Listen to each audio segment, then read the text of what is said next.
You said earlier today that when the Prophet they come and the world is illuminated religiously as well as materialistically, and when they reject, they get to their utmost punishment.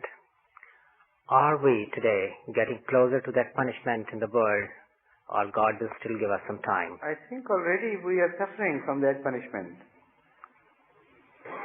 What is happening to the man as such is getting more and more restless. Despite his apparent wealth, despite his apparent access to the modern amenities and a better, more comfortable way of life, he is getting more and more restless, and he feels empty. Only yesterday I received a letter from Canada from a new convert with the grace of Allah. He seems to be a very intelligent young man who has accepted Ahmadiyya only recently, and he also discussed this issue. He said, what led me to Islam in the first place was this feeling of emptiness, which is now spreading all over.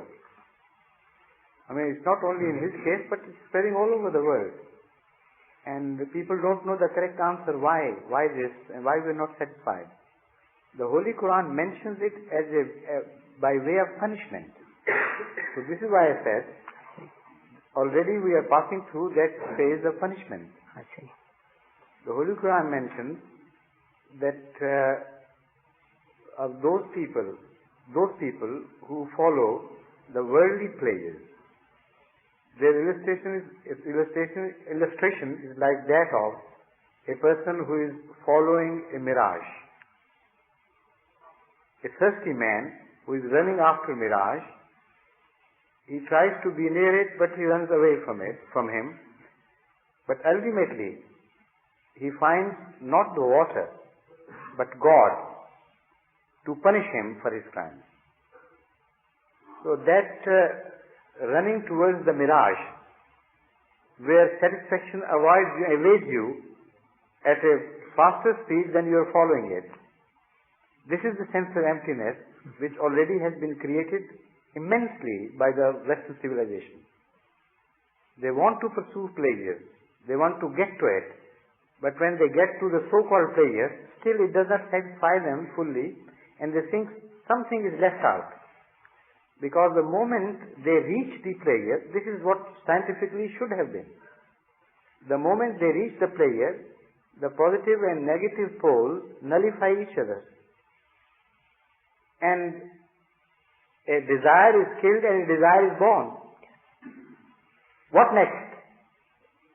They are so used to living a life of thrill that without thrill it is boredom, it's madness. And because there are no bars now, no barriers, no taboos, so they can do whatever they may. Yet beyond that they can't go. And every means of pleasure which human beings could devise are at their disposal, and they reach them at the end of the tether, and yet they want something more. Because the more the desire is whetted in the world, the more the desire is satiated, exactly the more it is whetted. In fact, it is like drinking seawater. So the Holy Quran gives a beautiful illustration of following a mirage. As you think you are nearing it, your thirst is increasing, your impatience is increasing, and your suffering is increasing. Yet you will never find that point which will completely and fully satisfy you.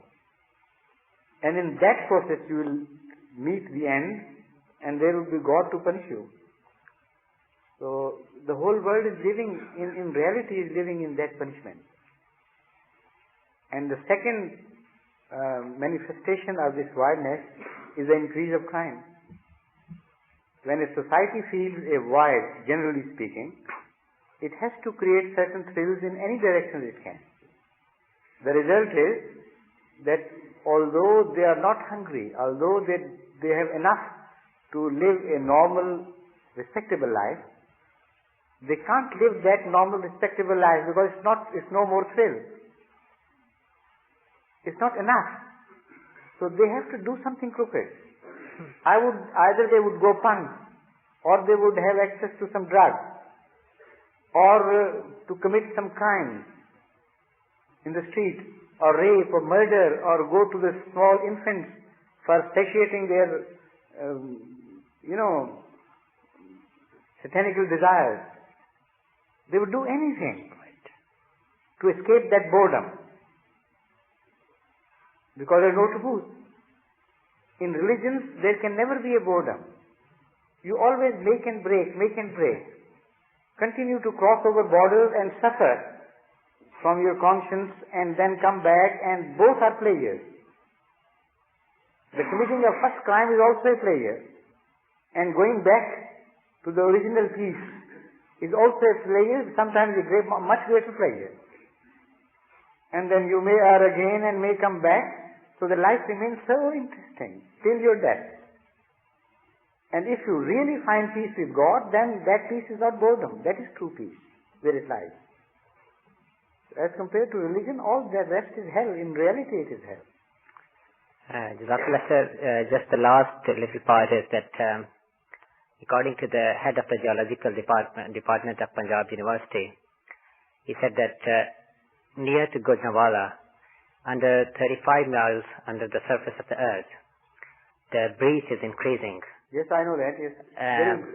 Yes. 1 inch per year, something like that. The plates which are moving, that's right. They are caught up with each other, with the result that ultimately they may create a very great earthquake. That's right. An immense path. Is that what you're referring to? Yes? Exactly, sir. Yes. And that was first came to be known in 1974, when when great atrocities were committed against Ahmadis in Gujranwala.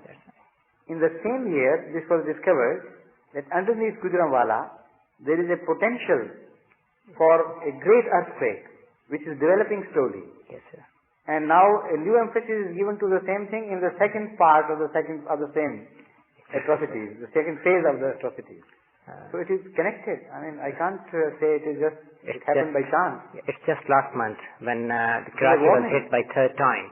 At that time, he declared that this is happening underneath the surface. And now the Karachi is chosen for those earthquakes, while Karachi's history does not have any justify this. Yes, sir. And the first sign on the 10th of Friday the 10th, was shown in Karachi itself. That was also unusual.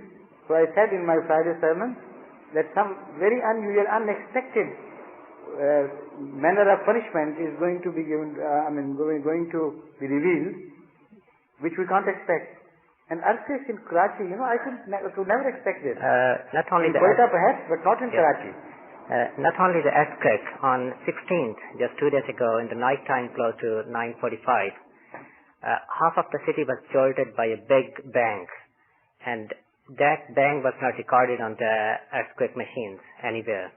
And that was very, very strange for the people, because some of the buildings are really damaged because of that. Yes. And they have no source where it happened. They say it is probably under the surface, something like that. But it's not just the strength of the earthquake, according to their measure, which can prove dangerous.